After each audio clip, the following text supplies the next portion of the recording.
Welcome to the Recovery Roundtable podcast, where the journey to sobriety opens up through powerful discussions and shared experiences. Join your host, Mark, who will bring you stories of triumph and resilience from the heart of Pacific Shores recovery. Every episode offers insights and support, guiding you through the challenges of addiction recovery. Thank you for joining our community. If you're ready to start or continue your recovery journey, we're here to inspire and support you. Let's explore recovery together. What's up, man? I just got to meet you today coming in, and so glad you came in. Why don't you give us a quick little history about kind of how you wound it up here? Here in California. Sure. However you heard the question, you get to answer. I know a lot of times people will ask, well, what did you mean by that? Whatever you took from it, answer, and then we can just kind of go from there. So yeah, I came here to do an in-person treatment. Or just to go to rehab, I guess, right? And sober living. So where from before? Michigan. Okay, so Michigan, then came out to California? Yep. Okay. Yep. Random. I just knew that that the treatment that I was looking for, and being in the same environment that I had my fall in, right, wasn't probably the best idea. So while I was in the ward, after a suicide attempt, and we can get into that later. My mom and brother were looking for a place, just to get me like a bed and get me out of the state. So they were looking in Arizona and California and Colorado, and I had really no idea what they were thinking. It was just like, find a good spot that was a good treatment center and get me there. So was it open dialogue during that process, or was it kind of Well, very limited because, okay, when you're in the psych ward, you really you don't have a lot of access to outside, right? There's phones and you can make calls and things like that, but I didn't really want to bother them. And I was lost in there anyways. So finally they landed on a place in Huntington. Okay. And the sober living house was right on 6th Street downtown, right by the beach. Super nice. Yeah. And there's a lot more to that story, but yeah, I ended up coming here to do a 3-month process, and then I was going to go back home and go back to my career and all of that. And 3 months turned into 6 months, and 6 months turned into 4 years, and I never went back. My home now is right across the street from my sober living house. No kidding. Yep. So talk about full circle. Yep. I've never left 6th Street, like that spot right there. Even my apartment before was right a block away too. So I fell in love with it, fell in love with downtown Huntington. I said, I'll never leave, and I never have. Yeah. We see people that will come from out of state, come here, and then their family and friends will be like, don't you miss the seasons? And one of the best answers I've heard is, yeah, that's why I live at the place that skips the crappy ones. Right. Yeah. Yeah, no doubt. I think the weather and everything is fantastic. I love the vibe in Huntington. I'm like a hardcore punk rocker, and I like that whole like skate surf scene. So moving here, I fit right in, made a ton of friends, and started building my network and now my business and everything else here. So that's awesome. So in anything you're not comfortable talking about, just let me know. Give me a little kick across the face and we'll recenter. But you mentioned a suicide attempt, a ward. Do you mind if we jump into there? Of course. So what was happening in your life that led to that? So I think a lot of it, between being a lifetime alcoholic and addict, and on a series of different things. I never really had like one DOC. It was just like whatever I could convince the doctor I needed, and then whatever was around for party drugs, I would just and then always an alcoholic, always a codependent. Really, I think I'd been in like 3 long-term relationships, and they were all toxic since I was like in high school. And they were always toxic. There was always infidelity, always something. Right. And my last marriage, I had an affair, and this was like right at the beginning of COVID. I had an affair and left my wife for the woman I had an affair with. We had just bought a home. We were like 3 mortgage payments in, and we pretty much broke ground on a home right up the road with her. So it was a really like awkward situation. back home, my family's pretty well known. We have several businesses and a lot of employees, a lot of people. We've been in the community for a long time, big name in the community. So there was a lot of speculation. There was a lot of things that were going on, and I just kind of kept numbing myself through that. Now, in the process and of the affair, divorce, and everything, I jumped back and forth between relationships, back to my wife, you know, and that whole thing. And that created some trust issues with the new person. And it started to, but the two of us, we had the party thing in common, and we were both pretty successful and so on and so forth. So like we built a nice life, but there was always like trust issues and codependency issues. And she could turn it off. I couldn't when it came to the party. So like, you know, when Sunday, when it was like a wrap, like time to like get back, bring the kids to school, things like that, I could not. Like Monday, I would wake up, drive to my stores, drink on the way to work, you know, do blow off my center console while driving down the highway. Like, I mean, everything you can imagine. It created more and more issues for me, to the point where I got in trouble once, got in trouble twice. And then the second time I got in trouble, it was like drinking and drugging wasn't an option. I was in drug court now, but I'm still an addict. So I'm going to find some way to get fucked up. Right. Yeah. Am I allowed to swear on this? Absolutely. All so right. Here's the cool thing. Like anywhere your heart leads, this is what I love about this is at some point we'll continue to connect more and more. Yeah. Wherever your heart goes, dude, there's nothing off limits. Okay, cool. I just wanted to make sure you guys weren't like, anyways. So we send this to Joel Osteen and put it out. No, man, this is real. This is raw. Like one of the big things that we educate here is it's our lies. It's the guilt and the shame that keep us in the darkness. Right. So once we remove, and it's got to be real. Yeah. And so well, man, I also want to, I've also told this story on numerous podcasts. So I want to make sure I give you guys enough value here, and enough of an understanding of where my head and heart was at the time, because when you're an addict and a codependent, it can be tumultuous very, very fast. Like, and things can just disintegrate beneath you if you don't get a hold of yourself in that case. So for me, the codependency issues started to really arise. There were certain trips that we had taken and down to like Miami, Fort Lauderdale, things like that caused more issues. There were times where you know, where she would be down there, I would be back in Michigan, and I wasn't able to like control the codependent thoughts, the issues like that. So I would end up numbing out.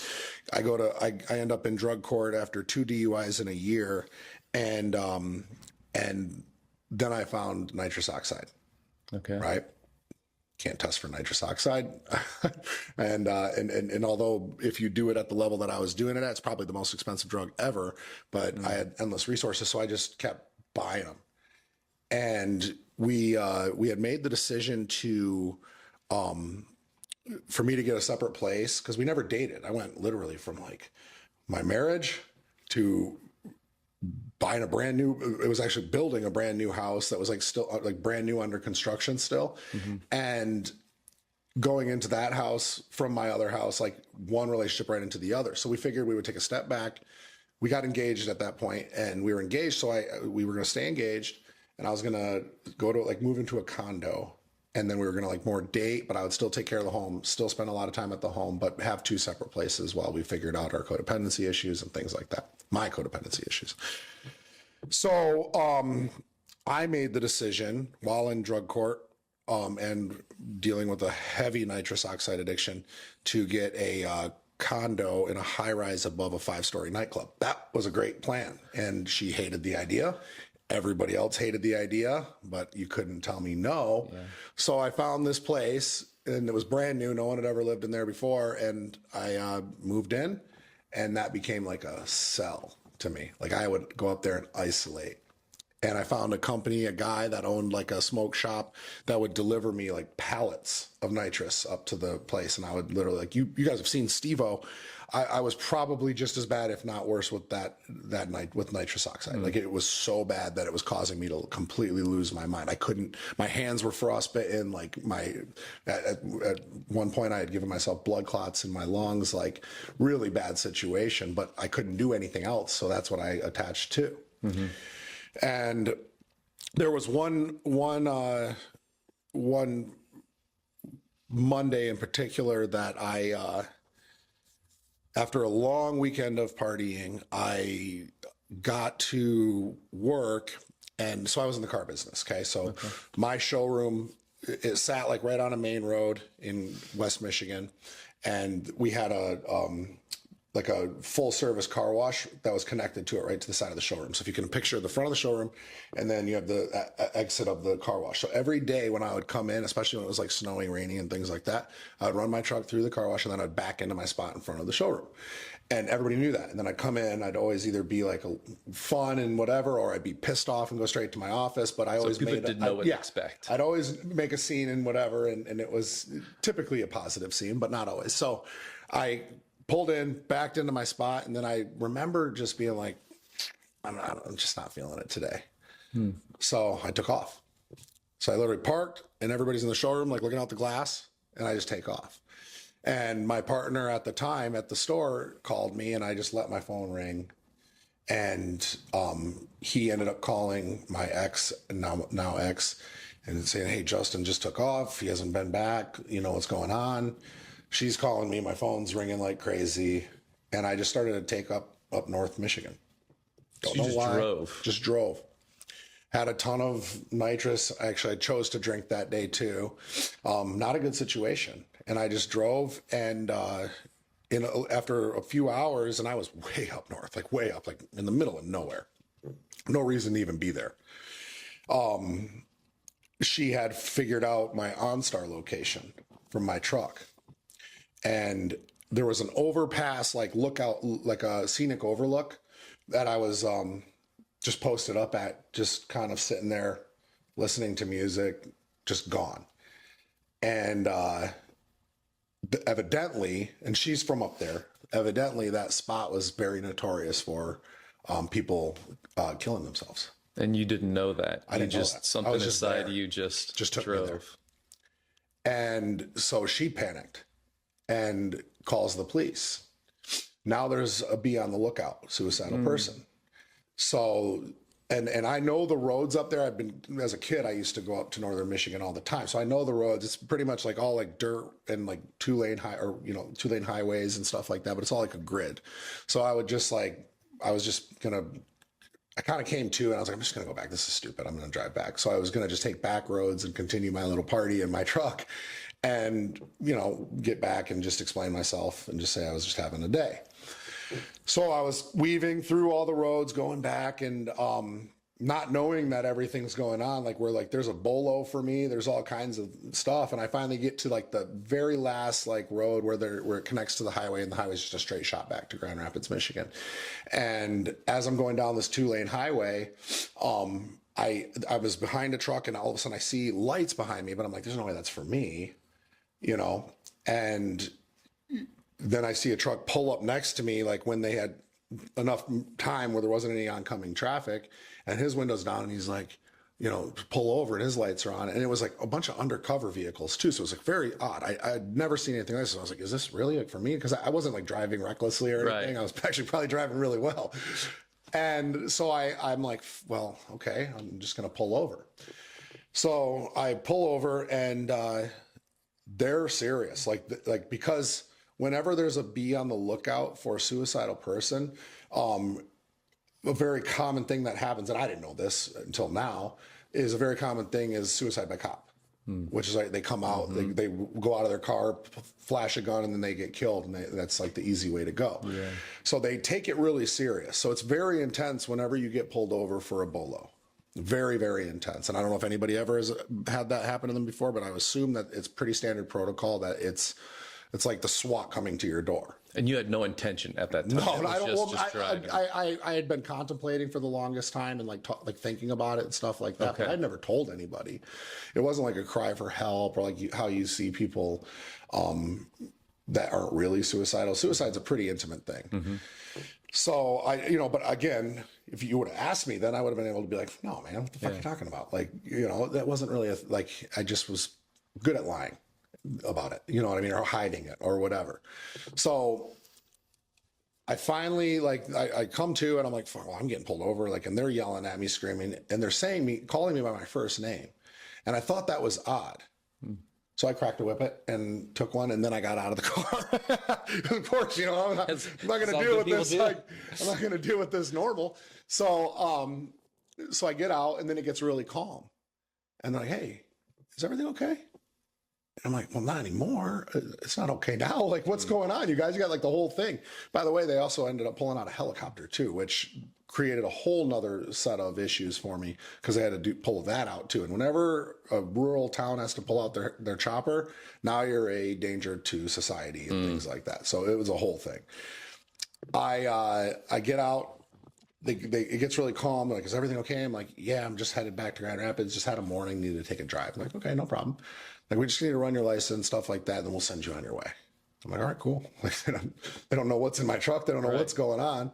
And yeah, so they did, and they pulled my license, and everything was really cool. They were kind of joking. Like, you had us all scared. I was like, yeah, I don't know why. I just was trying to get away. Yeah. And they come back, and the officer whispers to the other officer, he's like, he's on probation.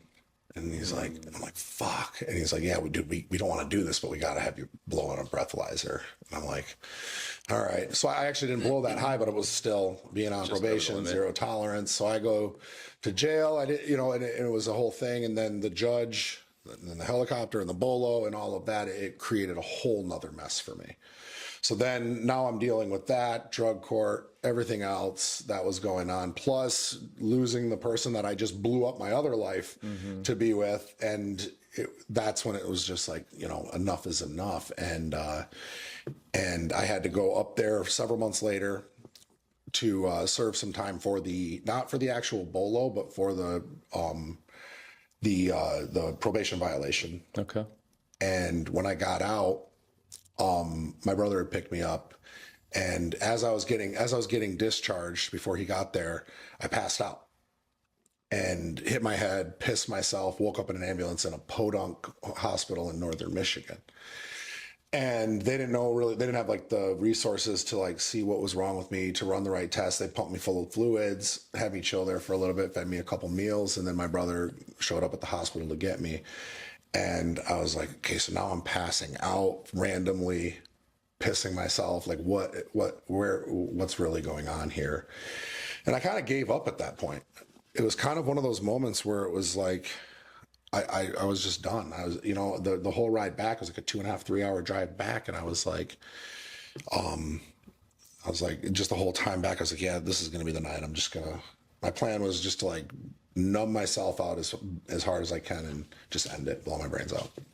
So that was the thought process during that whole drive back. Yeah. And my brother and I were sitting next to each other, and we're like, we're best friends. He's like a ginger version of me, right? And we normally just are ripping back and forth. We listen to Howard Stern when we ride places together and joke and stuff like that. And Howard Stern was on, and I didn't hear a word that guy was saying. Mm-hmm. And I didn't say a word to my brother. I just sat there the whole entire time. And when I got back, instead of going into, like, he dropped me off at the building, the high rise, and I went to my parking structure. And there's that moment there's like some unclarity of like what I was thinking and what he saw happen and whatnot. But eventually it ended up being that he ended up in the parking garage and I was in my truck, like, ready to go. And he pulled me out, brought me to the hospital first. So he's the one that found you. He's the one that found me. Brought me to the hospital first, and that's where we discovered the blood clots and all of that stuff. I had to spend about a week in the ER. And then when I got out of the ER, they put me in Pine Rest, which is the psych ward, just to kind of watch after me for, like, I think it was like almost 10 days until I got out of there. And then straight from there, I got on a plane to California. So many times the darkest moments when we're in the thick of it feels like just everything is just spinning out of control.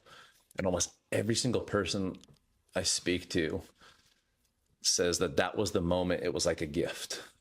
Yeah. Meaning when they look back on it, this was the moment that changed my life and has led me to where I am today, whether it's therapists connecting with other people, whether it's business guys building businesses. And what we found is so many people, when you're in that pit of pain, it's like there's no way out.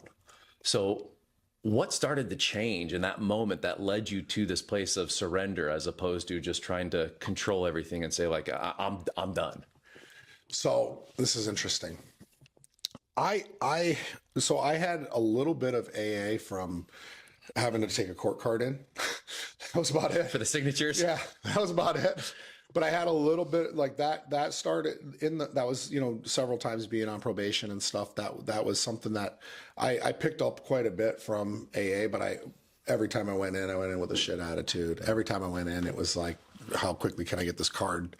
Yeah. And can I get someone to sign it so I can say I got to leave for work? And it was never like going in wholeheartedly. That's so rare. Nobody ever does that. Yeah, no, yeah.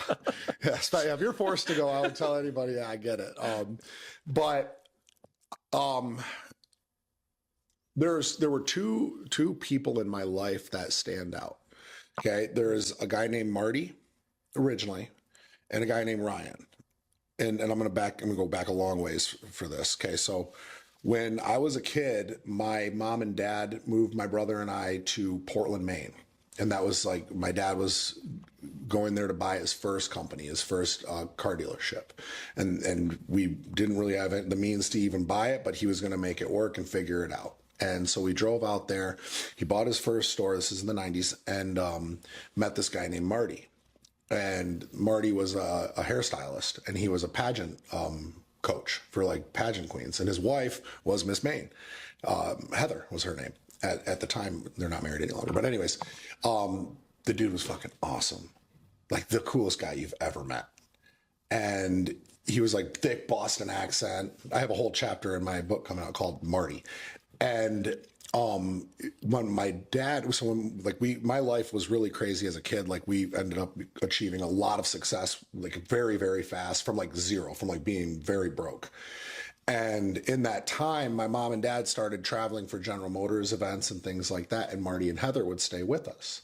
And Marty was like, he was a little bit older than my dad. My dad's very young, but he was a little bit older than my dad, but he was just like cool. He just like got it. And he like, as like a 13-year-old kid, he just kind of understood me. And he would like, work out with me. He would like take me places. Like we would go to like, the strip in Old Orchard Beach in Maine. People from Maine know what I'm talking about. And like we cruise the strip, you know what I mean? And talk to girls and stuff like that. And he just kind of like mentored me.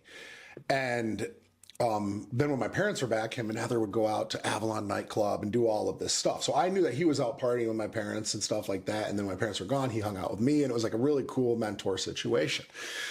I didn't know this growing up, that he never once drank. He always drove my parents and his wife at the time. Mm-hmm. I didn't know that he didn't drink. I just assumed that he did, and he was just the life of every party. I'd always hear my mom talk about like, Marty's a blast to go out with. He's friggin' awesome, but I never knew anything about it. Okay. So when I turned 14, we moved back to Michigan to take over more dealerships, and Marty's out of my life entirely. Just the relationship ended, right? Like with my parents and them, my dad was moving here. He was staying in Portland, Maine. I never talked to him again. 20 something years go by. Never even think, like maybe I might've thought about him, but in that time we may have talked a few times, and I remember my mom start to say things like, oh, you remember Marty and Heather? They were always such a riot. Did you know Marty never drank? Never did anything. And I was like, it struck me weird, because I just assumed he did, right? I just assumed he was a partier, and never really thought much of it. And I can remember one day I pretty much locked myself in my bathroom in my condo in that high rise I was telling you about.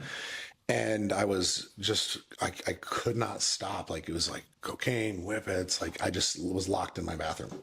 No reason. I could have done it in my living room. I don't know why I was. I just felt like that was the safe place to do it. And I looked up Marty's number. I had to go all the way through like Facebook and LinkedIn and stuff like that to find out. Like I was like, his last name, I think his last name's this. And then I think he worked at this salon. And I just kind of like put it together, found him. And I called the salon, and he answered. And I was like helpless. And I called him and I was like, hey, Marty. He's like, yeah. I was like, hey, this is Justin Winzel. He's like, what the fuck's up, kid? How's your father? What? I haven't talked to you in forever. What's going on? I go, Marty, I'm fucked right now. I'm in a lot of trouble with the law. I cannot stop like doing these drugs. And I'm like, he's like, well, what are you doing? I'm like, whippets. He's like, what the fuck is that? I'm like, it's nitrous oxide. He's like, I'm like, Diva, what the hell? but I love it. He's like, that's pretty gay, kid. He's like, what, you know, tell me what's going on, blah, blah, blah. And he just started listening to me and stuff like that. Come to find out, he tells me, and I can share this story now. I wouldn't share this for the longest time. Come to find out he's in recovery. Like still very active, sponsors a ton of guys, blah, blah, blah, blah, blah. And I'd recently been cleared to talk about this because it's in my book, but he kind of started to mentor me again after 20 years of never even really thinking of the guy. And so that was one of my biggest pushes to start to desire sobriety, but not just that. I wanted that. I wanted to be able to like go to the clubs, dance, have fun, meet people, and be completely straight-laced. And then there was that other cat, Ryan, that was in my life, who was also a very, very successful car guy. Awesome. Never had a sip of alcohol in his entire life. Never did a drug in his entire life. So he has no clue like what I've been through, but he had this like confidence about him and all this stuff. And I can remember, and I've talked about this on another interview before, but I can remember a night that it was a bunch of my friends from college who were all like dealership people, like people in auto retail. We were all out at a nice dinner and we'd go in the bathroom. We were like blowing lines in the bathroom and then coming out and going back to like, you know, just the networking that we were doing and hanging out with each other. And I remember I walked in with a group of guys. We were in there doing our thing. And then as I walked out, I ran like straight into Ryan. And I remember he looked at me and he was like, what the fuck are you doing? And I was like, you know, man, like, what do you mean? Like, why are you talking to all these guys? He's like, bro, he's like, you have like the world at your fingertips. You have like everything. He's like, you're going to fuck it all up. And what he said meant nothing to me. I went in one ear, right out the other. What I did notice was his eyes. And I noticed how crystal clear and white his like around his eyes were. And it was like, you could see that like he would never even think to do that. He didn't need to, you know? And so for me, it was like those two guys, like that level of confidence and that level of like charisma, and people just loved to be around them. They talked about them constantly. The way that people talked about them was like, it was insane when they weren't around. You know what I mean? Like it was like really great. So I wanted that. It was like something that I really wanted. So that seed was planted with Ryan. And then it was like set like ablaze with Marty answering the phone when I called him. So when I finally, I kept spiraling, right? Because I wasn't ready yet. But when I finally saw my brother's eyes, when he saw me and I was at my literal lowest in my truck, ready to end my life, then I was like, this is my shot. This is that gift of desperation. This is that moment where it's like, I need to do this and do this the right way. So following up, it was like one thing after the next, right? Hospital, ward, get on a plane. My brother and his wife flew out here with me, dropped me off at the rehab facility or actually at the sober living house. And I started right then, but it was not, there were certain things that made it like I did really well, as a client, like a model client in rehab, you know, like something I'm really proud of. but I was really great, and I was like working my steps. I was working with a great sponsor at the time, not my sponsor now, but at that point he was perfect for what I was. I took him really serious. I respected him. He's a little bit younger than me, and by month 3, I realized that I was doing it just to like get my old life back and to get back with my ex. And by then she had ghosted me. And I think there was like my family influenced that, and you know what I mean? And there was a lot that influenced that. She was probably sick of me too. She had her life to live, you know what I mean? I don't blame her. And to this day, I don't actually, I thank her for what she did. Because it did, that was like her ghosting me was like, that was the only tie I had back to Michigan. You know what I mean? That was the only thing that was like, the career, all of that. Like, I can work in any car dealership. I'm really good at what I do, even with my entire body tattoo. Like, I know what I'm doing. But that was the one thing that was kind of keeping me wanting to go home. I was going to fix it all. You know what I mean? Massive control. And when that was gone, then it was like, have I been doing this for me all along? So I started my program over. Went into the guys who were in charge of the treatment center and asked them if I could stay. And they're like, well, yeah, I was cash pay. Of course they said I could stay. They're like, yeah, we'd love you to stay. But ultimately, yeah, it was really cool. So I ended up staying. I ended up doing, what's it called? Is it IOP at that point? Like your outpatient? Yeah, outpatient. So I had a little bit of freedom.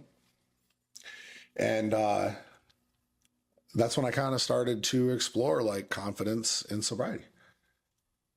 That's awesome. I thank you for sharing all That was that. kind of all over the place. No, that was wonderful because there was two different points where I felt a part of you kind of open up, if that makes sense, when you're sharing about Marty in the bathroom. So I can tell how important that individual was in your life. It sounded like he poured into you when you were a kid. How important was that moment? Now where you are looking back of having somebody that saw something in you that you didn't see. I don't think that I really thought about it like that. I think that as a kid, I was always really outgoing and I was always eager and excited to see him. And I think sometimes when you're in a position of a mentor and because like when one person teaches, two people learn, you know what I mean? So if I paid close enough attention to the things the lessons that he was teaching me as a kid, and I was eager to see him, Dad, when's Marty coming out? Like I want to hang out with Marty, stuff like that. You would imagine that as any great mentor, that's why they mentor. That's why they like to pour into people. And I think because he is great and a great person and great at what he does and has long-term sobriety and is truly the most confident man I've ever met in my life. I think that's what really had him commit to me even 20 years later of not talking to me. So that type of respect is mutual, right? Like it flows pretty naturally. Yeah. And so I think having that was empowering for me to know like there's a guy who believes in me that I have no reason not to believe in him. You know what I mean? Yeah. He could have told me to fuck off. Yeah. But the fact that he didn't, and there was a positive masculine role, and not saying that your dad wasn't, but there's something, and we've seen a shift over probably the last 10 to 15 years where toxic masculinity, right? Okay. And it's kind of like, if you look all the way from the start of mankind, there was always apprenticeships, mentorships. That's how we learned how to do things. It was passed down. And so of seeing from your story and sharing, this man saw something in you, poured into you with not wanting anything in return, just kind of could feel your soul, I would imagine, to the point where 20 years later, you're at one of your lowest points in a bathroom.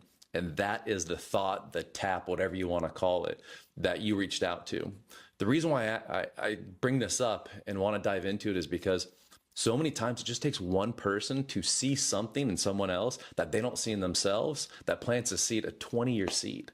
Yeah. So this is where we see a lot of people that are coming in where they're hurt.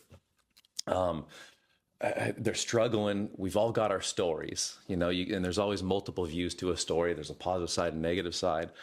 But how are you using that now? Because from what I've heard from you sharing, you have become that man, maybe whether you know it or not, to other people that you're able to see and to pour into, being the Marty for others. Well, yeah. So that like naturally, whenever you're given a gift like that, and you have any sort of heart of like service, generosity, and anything like that, like you don't want to keep that for yourself, right? I think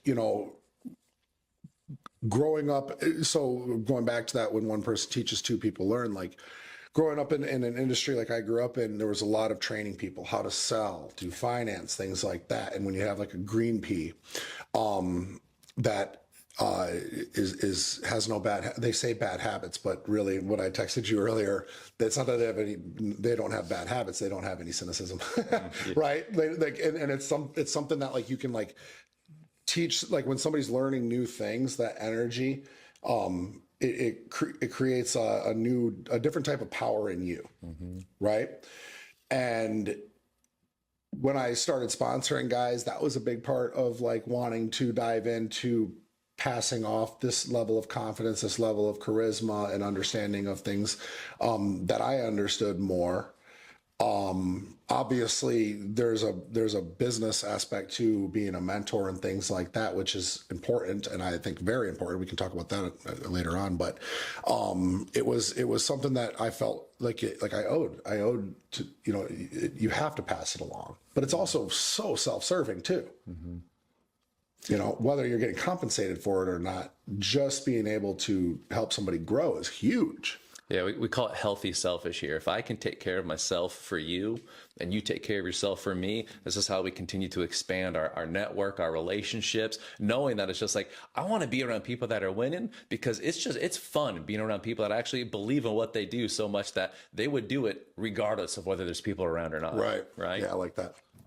What'd you call that? Healthy selfish? Healthy selfish, because there's unhealthy selfish, which I did for a very long time. Got really good at it. Nobody can relate. Master's degree in it. Black belt. But then I started thinking, I'm like, wait, what took me on that journey is I remember once a year, this was back when I was dating my wife, we'd go down to Mexico to build the houses for the homeless. And it was the old kind where you wind the disposable cameras and shoot. And then I would show everybody those pictures for a year, right? Look how good of a person I am. Check this out. Yeah.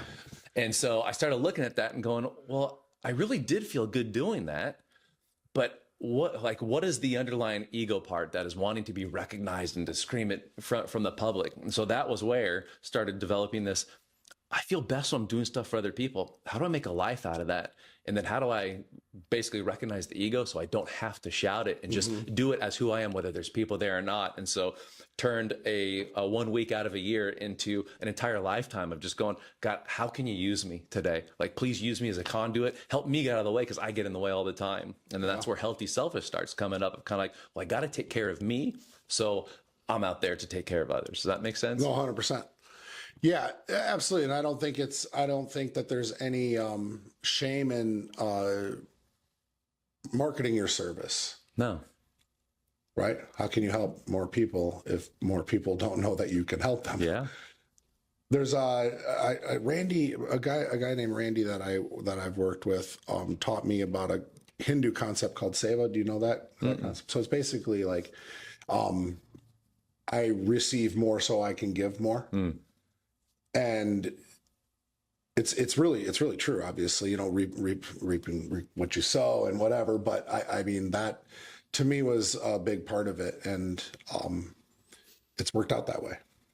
That's beautiful. So you mentioned a few times a book. I would love to hear about that. Oh, yeah, Wasted Time.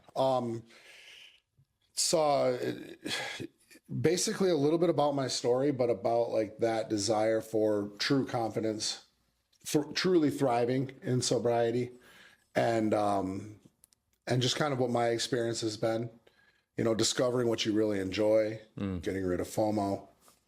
Do you really like to fish, or do you just want to get fucked up on a boat? Right. That type of vibe, because I think a lot of people, they get sober and then it's like, that's all they have is just sobriety. Yeah. It's like, just say like more. No, right. You're once you get sober, like you actually start living life and you actually start finding out what true connection is. Right. So that's really kind of the idea behind it. It's my first book I've ever done. So, it's been rough, on top of working with hundreds of clients and all kinds of things. It was just kind of a passion project. That's awesome. But, one of my mentors said, you got to have a book, you got to have a podcast and a book. And I already have a podcast. So I was like, well, I don't have a book. So I was like, I'm taking care of it. Yeah, I better do a book. So you went from suicidal psych ward, doing the program to get your ex back. And crazy how our brain distorts memories, right?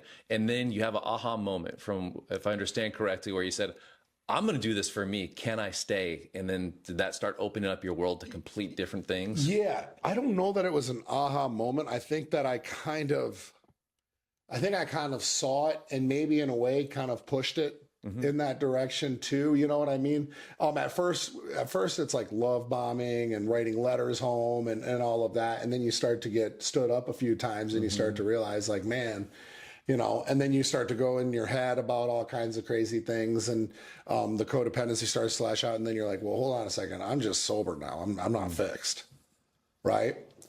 So I think at that point it was like, you know, that was really the main reason that was the biggest prize I had my eye on was when I first started, right? And then once that was taken away, it was like, okay, well, what's left? And at that point, it's like, well, I'm really enjoying it out here, and you know, I have the money to stay, and I could actually take some time here and really put some work in. I started to build a network and things like that.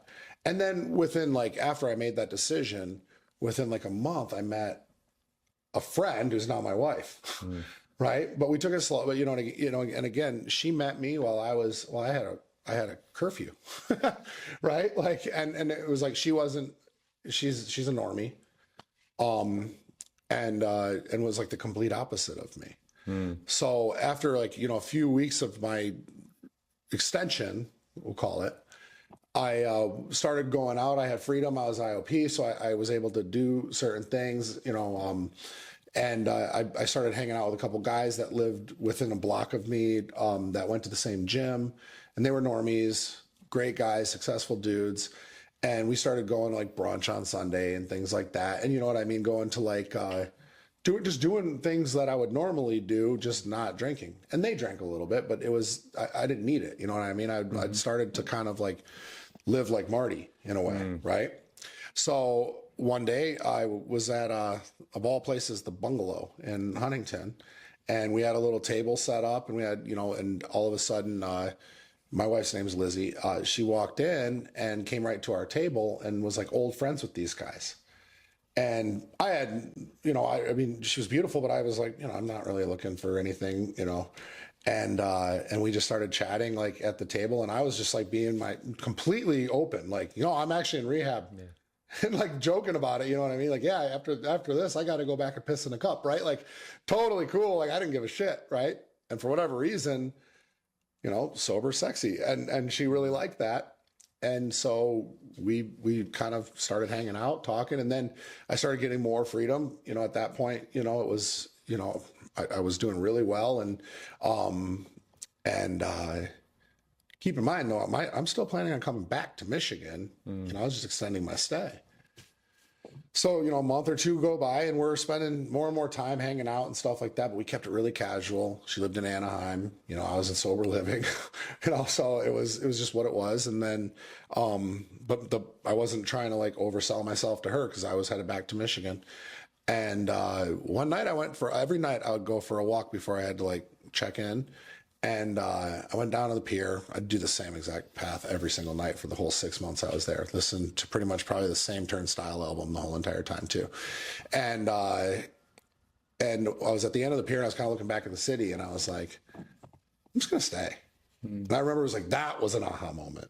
That was like the moment that, and I can remember that night like it was yesterday. I was like, I'm going to rebuild my life here. I'm just going to completely leave everything behind, you know, everything. And I did. Everything that's in my new home now never came from Michigan. There's not anything there that's from Michigan. Like I rebuilt my entire life here, but I made that decision. And at that same time, my buddy Steve, okay, who introduced me to Lizzie, that was with me at the Bungalow that day, it was probably the next day that he called me. He was like, hey, it seems like you and Lizzie are really getting along. I was like, yeah, things are really good. He's like, listen, I'm leaving for Thailand for 2 months. He's like, I have an apartment on 6th Street. He's like, if you want, because I know your program's coming up, if you want, you can just take my apartment, stay there and sort things out, but you can stay for 2 months if you'd like. And I was like, oh shit. And I didn't have a car out here. I didn't have anything. So there was a longboard in the sober living house. I put a few hampers with my clothes in them on top of the longboard, and I wheeled them right to this apartment when I got discharged from IOP, right? And I moved in there. And now Lizzie and I start talking more. We're getting more serious. She's staying the night at my new pad. You know what I mean? And like totally, this place was tiny, but it was perfect for me. It was like a bachelor pad, not what I'm used to whatsoever, but it was humbling. And then finally I was like, okay, well, I'm staying here for good, right? Like it started to work out really well. And right when like her and I got serious, Steve calls me again and says, hey, I'm not coming back from Thailand. You can just have the place, have everything in it. I'm like, wow. Like how this worked out so well, right? So I lived in that little place for almost a year. And that's when I started, I started to build my business. And the rest is kind of history, So it sounds like before there was this theme that I'm picking up on of kind of withholding truth, not sharing what you're thinking, what you're feeling. And then now hearing you're just an open book now. And it's like what you see is what you get. Yeah. Yeah. So, when I decided so prior to getting sober, I had gone through a massive transformation with my physique. But I was drinking and partying the whole entire time. I just lost a ton of weight and I got relatively jacked, right? And I had a lot of people that were asking me about that and how I was able to do that while also running showrooms, because it's very tough. I mean, you walk into any showroom, open your eyes, there's going to be a fat guy, right? And he's probably drunk and divorced too. So it was like one of those things where it was like that, like I was like a byproduct of the auto industry at the time, but I ended up, getting in really great shape and all while still partying and keeping my social life and all of that. So when I got sober, now I was sober and I was in good shape, and it was like, well, what do I do with this? Maybe I'll show other car dealers how to get sober and get in good shape, because I did it, and I'll tell my story. So I completely changed my Instagram, everything, and I just started filming myself and talking about Marty, and not necessarily him, but that concept of like thriving in sobriety. And I would start showing like, gym stuff, but I would show like me going out and having fun with people and being sober, and people started to catch notice of it. And more people started to like do like dry Januaries and things like that, because they wanted to like hang out with me and like do, whatever. And I started to just build this big network here in Orange County.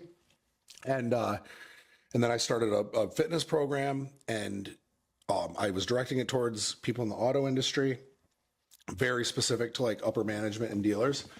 And that blew up. And then I had something go viral called Create a Life You Don't Need a Substance to Enhance. And it went so viral that I was waking up with like tens of thousands of followers, tons of people like hitting me up in my DMs.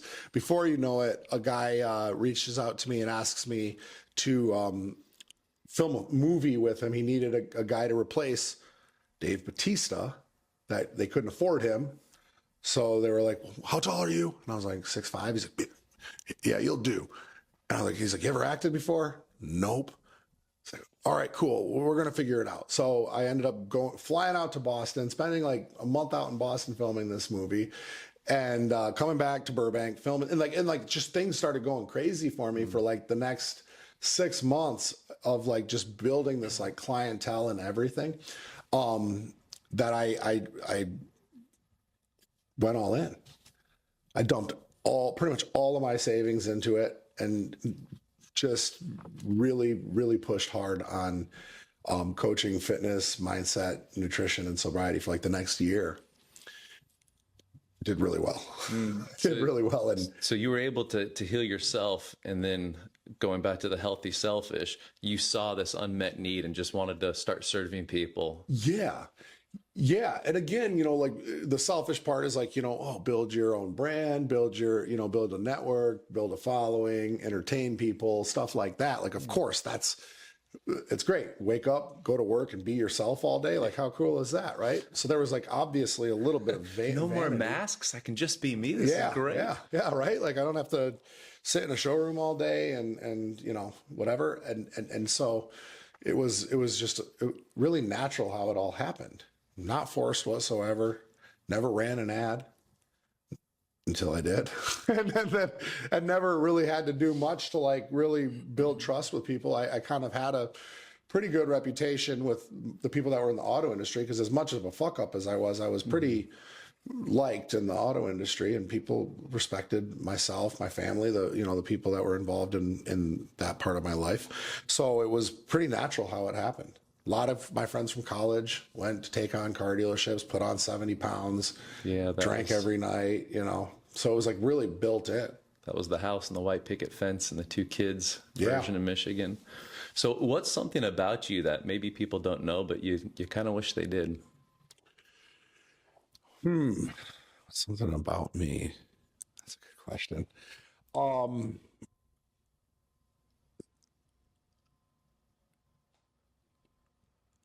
I really tell it all. I think like anybody, I'm massively insecure about certain things. I think everybody in the fitness industry has some sort of sense of body dysmorphia. And that's something that I struggle with quite a bit. Being a huge guy, Freddie will tell you, my shirt, like, am I good right here? So I think like I have a massive amount of body dysmorphia. So I'm a little insecure in certain things. I still deal with morning anxiety, bad. I talk about it in my content and stuff, but it's bad. Like I wake up and racing thoughts, future tripping, all kinds of stuff. And I found a way to kind of get around that. But yeah, that's something, that I don't talk a ton about, but I'm open about it. Do you mind sharing what you do to make it through that? Because so far the 2 things you said, I think we all identify with insecurities of how do I look, and insecurities of my brain goes places I don't want it to go. Yeah. So somebody, and I've heard it several times since, but somebody once said that you can't control your first thought, but you can control your second. And when I found that, just somebody telling me that brought so much power. But the problem is a lot of people that have that understand that you can't control your first thought, but you can control your second, go straight to a distraction, right? It's like, I don't feel like thinking about that right now. I'm going to pick up my phone and doom scroll or whatever. So for me, I found that being just much more intentional about what I do when I wake up and I lay in bed for a second. I wake up very early, by the way. So when I wake up and I'm like, fuck, today, this. And then I start like, getting like the feelings and like in my like actual physical feelings of anxiety. So I have a pretty good process in the morning, a routine that works really well for me. But ultimately it's so funny. But what breaks me of it is cold plunge. And I talked so much shit on cold plunge. I've been on my podcast talking shit about cold plunge, saying cold plunge is gay. If you cold plunge, you're gay. And I don't mean gay. I just mean like Harley guys. And so I've talked so much shit on it. And then one day I joined the little studio gym on Main Street and they had 2 of them. And I was like, no one's in here. No one's going to see me in this cold plunge. I'm going to do this cold plunge. And if I come out and I leave my wife and I start going to, the clubs at night and whatever, then I was right about cold plunge. But if I'm not, then I'm good. And I got in and I fucking loved it. I felt so good. And it like broke my entire like thought process. Cause like I'll get up, I'll read. And then sometimes I have to close my book for a second and be like, I just can't get out of it. I'll try to meditate. No, that doesn't work in that moment. I'll go stand on a treadmill and do my cardio, and still like I'll doom scroll and things like that. That doesn't get it out of it. But the minute I go in there, it's like that dopamine rush sets me up for the rest of the day. And it's insane because my mood, and I've done it every single day now for the last 40 days. And my mood in the morning has been so much better. I can usually break the thoughts by 8 or 9 o'clock in the morning. When it's like business as usual, like I'm pretty good at that. And I was always good at doing that when it's like work time and I have shit in front of me. But I needed something to like kind of, what do they call it? Pattern interruption. So I found that the cold plunge, I don't know what else it's doing to my body. It could be completely destroying me. I have no idea. But all I know is that pattern interruption, and I didn't turn out gay. Sweet. What a lot of gay guys say. Yeah, exactly. Yeah. Wait a second. No. See, it worked. What? No, I'm kidding. No, that was just how we always joked about it like that. But yeah, no, I just really fucking, I love it. I love it. Yeah, from a scientific background, it does a lot of good things. The healthy brown fat, like if you Google it, they've done a lot of research on it.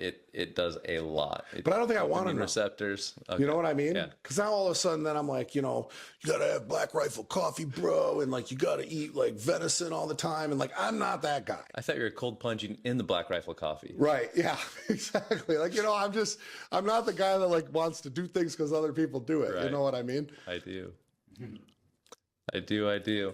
Well, man, thank you for coming down and sharing. I feel like we're old friends now as I know your whole story. But one of the questions I like to ask is this. At your darkest hour, what was it that you were needing to hear? So here's the setup, basically. Everything in our life up to now has created who we are. Mm-hmm. So many of us stay stuck in a certain place until something outside of ourselves is able to come back. We're all looking for a savior or something to happen. What was it that you were needing to hear back then that you can go back and tell yourself?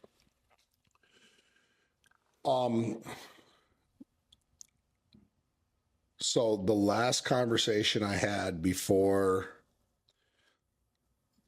let me go back a little bit. So Marty, when I talked to Marty, he had said something to me that was between when I called him in my apartment and before I left for California.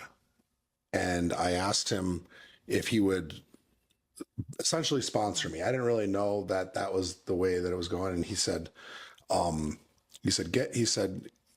get to treatment.